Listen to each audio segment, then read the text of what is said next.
Hey everybody, it's Mark, and I'm going to do something that I have never done before, and I don't know how it's going to go. Hopefully you'll enjoy it. Probably it's going to cause you to scream at the computer screen, grab your head in disbelief from time to time, and possibly even just say, I can't watch this guy anymore. But what I want to do is I want to actually take you through the process with me of learning a new song for the first time. I really wanted to challenge myself to learn some reels and some jigs. Most of what I play in hospital settings and in church are slower songs, the airs, the ballads, that type of thing, hymns, lullabies, you get the idea. But what I want to do is I want to learn to play some of the faster music and some of the peppier music, because sometimes I get asked for that and I don't know how to play any of them. So what I'm going to do is I'm going to take a book written by I should say here, this one here, the Double Strung Harp book by Beth Coley and Lori Riley.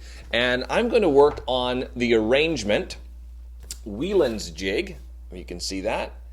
Whelan's jig. It's 2 pages. It has part A and part B. And I know that this one is set to be a little bit faster. Obviously, as I'm just learning, it's going to be mind-numbingly slow. I'm going to be figuring out fingerings. Now, in this book, there are no fingering suggestions. There are no brackets, so it's kind of left up to the student. So I'm going to work on that a little bit. I'm going to ask you to be patient with poor finger technique as I'm just trying to figure out the fingering. But hopefully you'll enjoy this. And if we're lucky, by the end of it, I'll have been able to learn this song and be able to play this song from memory. So let me tell you a little bit about my process, and then I'm going to just kind of dive in here and start learning this. This video won't be terribly long, and I'll try to make it interesting along the way. When I learn a new song, generally what I do is I have 2 different methods. If it's a song that I'm very familiar with or I know the tune very well, I'll pick it out by ear and learn it that way. So I'll just sit down at the harp and I'll start picking it out by ear. I know basically what chords go with what notes, using chord progressions and so forth. And I use simple chord progressions. I use a lot of sevenths, some sixths, but it's basically that way. The other way is if I'm learning from a set of sheet music, which, disclaimer, I'm not good at learning from sheet music. I write sheet music, I read sheet music, or at least I can read music, but to sit down and play a song from sheet music is a big challenge for me. So this is going to be a challenge for me.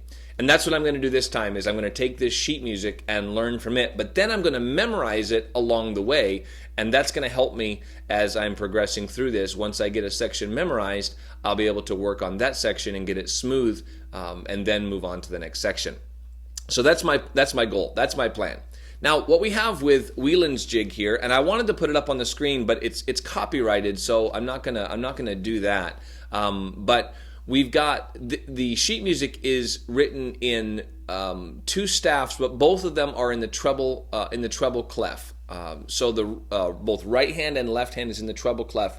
Within the double strung harp community, people write music in a couple of different ways.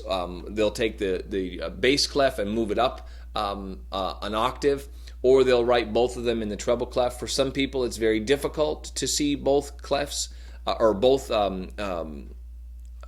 what's the word? To see both the top and the bottom part of the music in treble clef instead of bass clef. Some people are, as they're just learning, can read treble clef better than bass clef. I'm okay with either one. I can read both just fine, so it doesn't bother me. But this one has the right hand and the left hand in treble clef. So that's just FYI as I'm learning it, or if you have the book and you're thinking about it, or you're thinking about buying the book, which I highly recommend.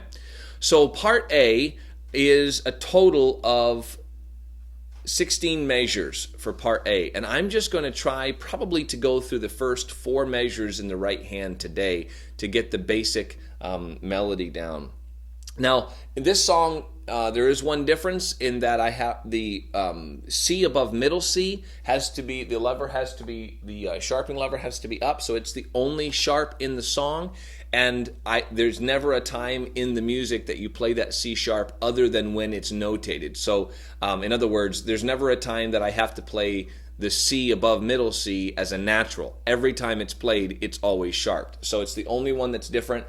And I have my harp tuned to E flat with the levers set for the key of F. And so if you're looking at the levers and wondering why I have so many of them for the key of F, which I don't think I told you was the key that this song was in. So my first note is E, and I've got a quarter note followed by an eighth note and then an eighth note run. So I have 5 notes in the first one. It sounds like this. Wrong note. Here we go. And then it repeats F, E, B, A, F, D, E. Okay? So E, E, B, A, F, F, E, B, A, F, D, E. All right?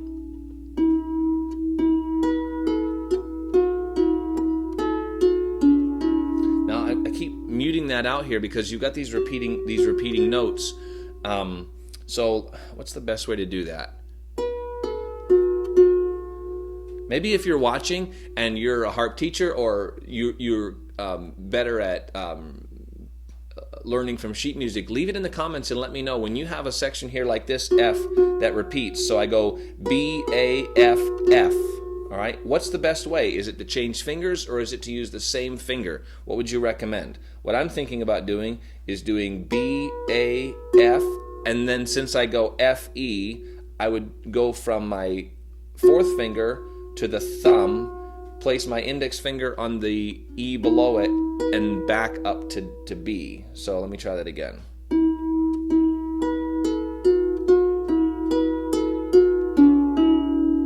Okay.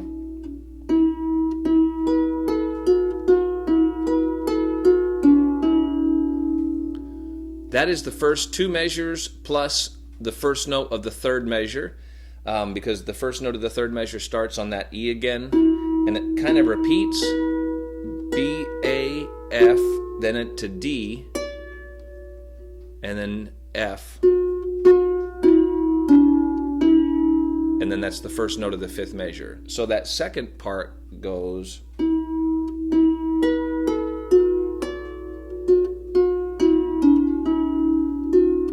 Then I would wonder again how to do that. If I come up here, maybe that's better. Just use my thumb and then end on the thumb of the E. So let's try that again.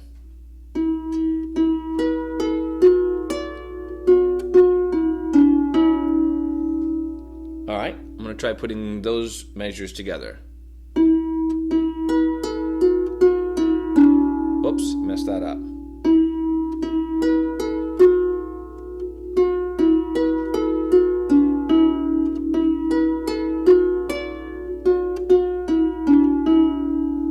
That's the first 4 measures in the right hand.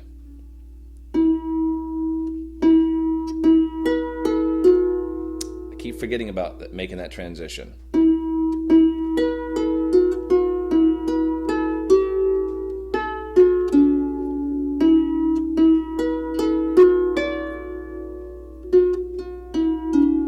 All right, that was really sloppy. I'm going to slow it down a little bit and try to get through all 4 measures.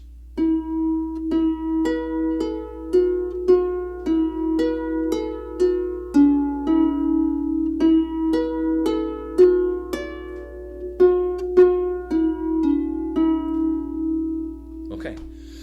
All right, it's the first 4 measures of Whelan's jig. A long way to go. I hope you'll join me along the way. Let me know what songs you're learning, and if you have any tips and tricks for learning sheet music, please put them in the comments below.